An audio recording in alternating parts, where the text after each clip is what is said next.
नमस्कार दोस्तों, आप सभी का एक नए वीडियो पे स्वागत करते हैं। जी हाँ दोस्तों, आज बात करने वाले मगही के सुपर स्टार गुंजन सिंह के बारे में। जी हाँ दोस्तों, गुंजन सिंह का एक गाना आज रिलीज किया जाता है महज 1 घंटा पहले। जी हाँ दोस्तों, आप लोग को बता देना चाहेंगे 1 घंटा पहले रिलीज होता है सिटी मारे यरवा। जी हाँ दोस्तों, गुंजन सिंह, चांदनी सिंह, सिटी मारे यरवा भोजपुरी सॉन्ग 2025। जी हाँ दोस्तों, आप लोग को बता देना चाहेंगे इस गाने में काफ़ी अट्रैक्टिव और काफ़ी क्वालिटीदार है। उनसे पहले अगर आप लोग भोजपुरी इंडस्ट्री से जुड़ी कोई भी ऑल अपडेट जानना सुनना पसंद करेंगे, आप लोग हमारे चैनल को सब्सक्राइब कर लीजिएगा।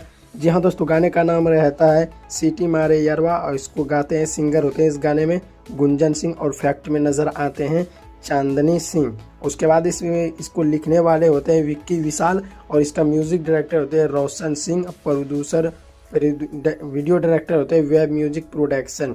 जी हाँ दोस्तों, इसको वेब म्यूजिक से रिलीज किया जाता है। महज 1 घंटे में 6000 से भी अधिक व्यूज़ आ जाते हैं। जी हाँ दोस्तों, 1 घंटे में 600 लाइक, 133 कमेंट आ चुके हैं।